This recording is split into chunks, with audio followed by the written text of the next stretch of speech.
लक्ष्मण जी ने उनसे कहा, आप जन स्थान में खोज करें। वह वृक्षों और लताओं से घिरा है, अनेक प्रकार के राक्षसों से आबाद है। वहाँ दुर्गम पर्वत, उपवन और घाटियां हैं, गुफाएं हैं, नाना प्रकार के पक्षी रहते हैं। आप मेरे साथ इन सब जगहों की खोज करें। इस तरह संबोधित कर लक्ष्मण जी के साथ वे वन में घूमने लगे। जैसे ही वे चले, थोड़ी दूर उन्हें पक्षीराज जटायु दिखा। उसके घावों से निकलते खून से धरती गीली थी। उसे देखकर श्री राम ने लक्ष्मण से कहा, निश्चय ही इसी ने सीता को निगल लिया है। ये कोई राक्षस है जो जटायु के रूप में वन में घूम रहा है और सीता को खाकर अब आराम से सो रहा है। मैं इसे बाणों से मार डालूंगा। ये कहकर उन्होंने धनुष पर तीखा बाण चढ़ाया और गिद्ध की ओर बढ़े। रक्त उगलता हुआ जटायु श्री राम से शोक भरे वचनों में बोला, हे राम, आप इस महान वन में जिसकी खोज में है वह रावण है। उसने उस रानी को और मेरे प्राण दोनों को हर लिया है। रानी आपके और लक्ष्मण के बिना थी। मैं देखता रहा। बलवान रावण ने उसे उठा लिया। मैंने सीता को बचाने का प्रयत्न किया और युद्ध में उसका रथ और छत्र नष्ट किए। उसे यहीं धरती पर गिरा दिया था मैंने। धरती पर ही उसका टूटा हुआ धनुष है और उसका कवच है।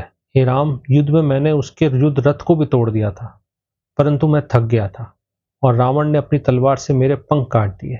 उसने सीता को पकड़ा और आकाश में छलांग लगा दी। राक्षस ने मुझे पहले ही मार डाला था। आप मुझे अब और मत मारिए। श्री राम ने फिर धनुष छोड़कर गिरिराज को गले से लगाया और लक्ष्मण के साथ रोने लगे। वह कठिनाई से एक एक सांस ले रहा था।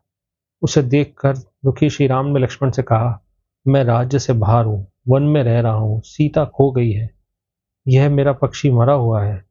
यह विपत्ति मुझे अग्नि की तरह जला रही है, जैसे मेरे दुर्भाग्य का कोई अंत ही नहीं है। मुझे ये विनाशकारी विपत्ति क्यों आ पड़ी है? यह वृद्ध गिरिराज मेरे पिता का मित्र था। मेरे दुर्भाग्य से वह मारा गया है और धरती पर पड़ा है। कांपती हुई आवाज में जटायु ने फिर श्री राम से कहा, उसे राक्षसों के इंद्र रावण ने आकाश मार्ग से हरण किया है।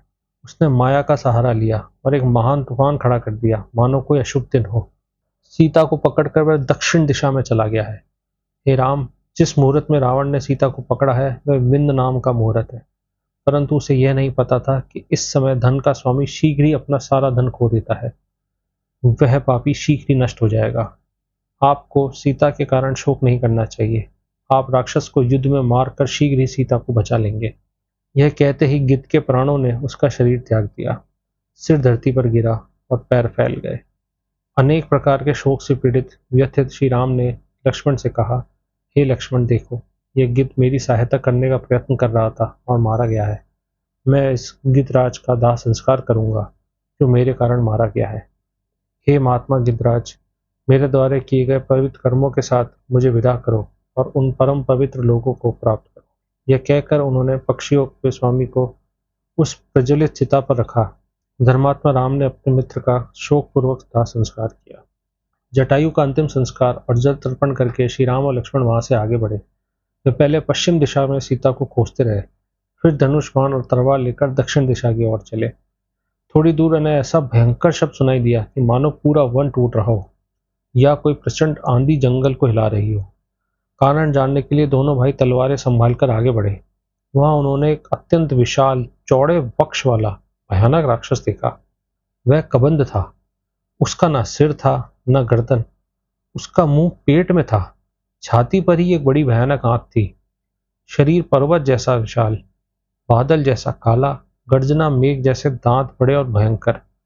उसकी दोनों बाहें एक एक योजन लंबी थी, जिससे वह सिंह, भालू, हाथी, पशु पक्षी पकड़कर खा जाता था। कमंद ने रास्ता रोककर अपनी लंबी भुजाओं से राम और लक्ष्मण को पकड़ लिया और कसकर दबाने लगा। उसने पूछा कि तुम दोनों कौन हो? इतने बड़े धनुष तलवार लिए यहाँ क्यों आए हो? अब तुम मेरा भोजन बनोगे। तब लक्ष्मण जी ने श्री राम से कहा कि इससे पहले कि यह हमें निकले, हमें इसकी बाहें काट देनी चाहिए। दोनों ने तलवार निकालकर उसके दोनों हाथ कंधे के पास से काट दिए। दाहिना हाथ श्री राम ने और बायां लक्ष्मण जी ने। भुजाएं कटते ही कबंध जमीन पर गिरा, भयानक गर्जना की, रक्त से लथपथ हो गया और फिर उसने पूछा कि तुम दोनों कौन हो? लक्ष्मण जी ने परिचय दिया, यह इक्ष्वाकु वंश के श्री राम है और मैं इनका छोटा भाई लक्ष्मण हूँ। एक राक्षस इनकी पत्नी को हर ले गया है, उसी की खोज में हम यहाँ आए हैं। तब कबंध बहुत प्रसन्न हुआ, क्योंकि उसे इंद्र की कही बात याद आ गई। उसने बताया था कि वह पहले धनु का पुत्र था, अत्यंत सुंदर और बलवान, पर अहंकार के कारण श्रापित हुआ था। एक महर्षि स्थूल शिरा ने उसे शाप दिया था कि वह इसी विकृत रूप में रहेगा और फिर अंत में कहा था कि जब श्री राम उसकी भुजाएं काटकर उसका दाह संस्कार करेंगे तब वह अपनी पुरानी दिव्य देह पाएगा। इसलिए उसने श्री राम से कहा कि उसका दाह संस्कार करें, फिर वह उन्हें बताएगा कि सीता को वापस पाने के लिए क्या करना है। श्री राम और लक्ष्मण ने उसे एक पर्वतीय दरार तक ले गए, वहां एक बड़ी अग्नि जलाई और उसका दाह संस्कार किया। थोड़ी देर बाद धुएं से रहित अग्नि के समान उसका दिव्य रूप प्रकट हुआ। वह दिव्य वस्त्र, आभूषण और मालाएं धारण किए हुए था, आकाश में चमकने लगा। तब उसने ऊपर से श्री राम को संबोधित करके कहा कि संसार में विपत्ति में पड़े हुए मनुष्य को अपने जैसे संकटग्रस्त मित्र का सहारा लेना चाहिए। कबंद ने कहा कि श्री राम को सुग्रीव नाम के एक वानर राज से मित्रता करनी चाहिए। उसका बड़ा भाई वाली है, जिसने उसे राज्य से निकाल दिया है। वह पंपा सरोवर के पास श्रयंमुख पर्वत पर 4 वानरों के साथ रहता है। वह उपकार मानने वाला है, इच्छा अनुसार रूप बदल सकता है और तीनों लोकों में कोई ऐसा स्थान नहीं है जो उसे ज्ञात न हो। फिर कबंद ने पंपा तक का मार्ग भी बताया कि पश्चिम दिशा की ओर जाते हुए अनेक फलदार वृक्ष मिलेंगे, जिनके फल अमृत जैसे हैं। आगे पंपा का सरोवर आएगा, वहीं एक तपस्विनी शबरी मिलेगी आपको, जो धर्मनिष्ठ है और श्री राम की प्रतीक्षा कर रही है। राम के दर्शन करके वह स्वर्ग जाएगी। यह सब कहकर कबंद ने सूर्य प्रभा वाली माला धारण की, आकाश से ही राम लक्ष्मण से विदा ली और जाते जाते फिर से कहा, सुग्रीव से मित्रता करना।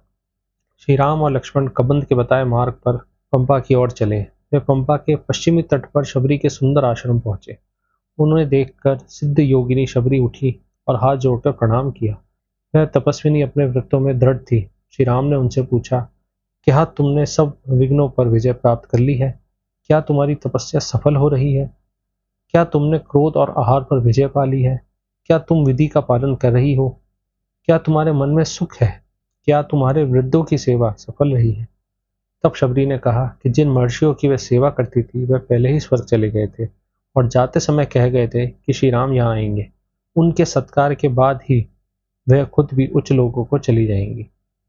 उसने श्री राम के लिए पंपा के तट से वन्य भोजन वस्तुएं एकत्रित की थी। श्री राम ने उसके आश्रम और महर्षियों की तप शक्ति के चमत्कार दिखाने को कहा।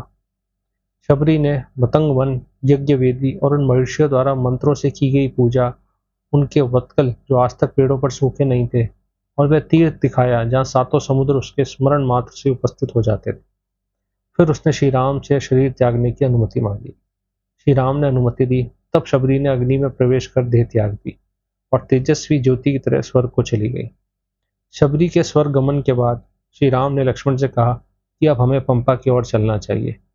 उसी के पास श्रममूर्ख पर्वत है, जहाँ सुग्रीव अपने 4 वानरों के साथ है। सीता जी की खोज का कार्य अब उसी पर निर्भर करता है। इसी के साथ आरण्य कांड समाप्तम। वाल्मीकि रामायण के इस कहानी पाठ को मैं यहीं विराम देता हूँ।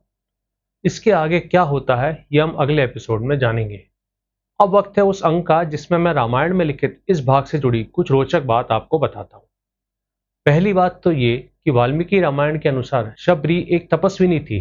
वाल्मीकि रामायण में श्री राम और शबरी का संवाद किसी भगवान और साधारण वनवासी जैसा नहीं, बल्कि 2 उच्च कोटि के सन्यासियों जैसा है।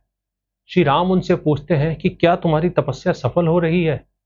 क्या तुमने क्रोध और आहार पर विजय पा ली है? शबरी भी एक महान योगिनी की तरह उत्तर देती हैं और मतंग वन के उन चमत्कारों को दिखाती हैं जहां ऋषियों के वत्कल वस्त्र आज तक पेड़ों पर सूखे नहीं हैं। वे पूरे सम्मान के साथ योग अग्नि में समा जाती हैं। जबकि तुलसीदास जी की रामचरितमानस लिखने के समय तक आते आते समाज में शबरी के झूठे बेर की कथा इतनी लोकप्रिय हो चुकी थी कि उन्होंने इसे अपनी रचना का सबसे भावुक हिस्सा बना लिया। यह दृश्य एक संदेश देने के लिए सबसे महत्वपूर्ण माना गया कि भगवान जाति पाति या छुआछूत नहीं देखते, वे केवल प्रेम के भूखे हैं। रामानंद सागर ने भी टीवी पर इसी भावुक और भक्ति प्रदान शबरी को दिखाया है, जिसे देखकर करोड़ों भारतीय दर्शक रो पड़े थे। दूसरी बात, वाल्मीकि रामायण में कबंध को अग्नि में समर्पित करने के बाद वह एक दिव्य रूप पाता है। उसके बाद वह श्री राम को एक बहुत ही व्यावहारिक सांसारिक नीति सिखाता है। वह कहता है कि जो व्यक्ति स्वयं संकट में हो उसे अपने जैसे ही किसी अन्य संकटग्रस्त व्यक्ति, यानी कि इस केस में सुग्रीव की मदद लेनी चाहिए। इस कबंध का वर्णन बाकी संस्करणों में कम है और इस बात का तो जिक्र भी नहीं है। तीसरी बात, वाल्मीकि रामायण में जटायु पूर्व राजा है, जो कि पक्षियों का राजा था, जिसने रावण के प्राण करीब करीब निकाल ही दिए थे। वे तो बस वृद्ध होने के कारण वो थक गया। मरते क्षण में भी वो पूर्व राजा जटायु होश में रहकर श्री राम को एक महत्वपूर्ण सुराग भी देते हैं। वे बताते हैं कि रावण सीता को लेकर दक्षिण दिशा की ओर गया है और वह बिंद मुहूर्त की बात भी करते हैं। इसी बात के साथ मैं अब इस एपिसोड को यहीं विराम देता हूँ। मेरा नाम है अक्षय कपूर। मुझे ध्यान से सुनने का आपका बहुत बहुत धन्यवाद। अगले एपिसोड में फिर मिलते हैं आगे की कहानी के साथ। जय हिंद, जय श्री राम।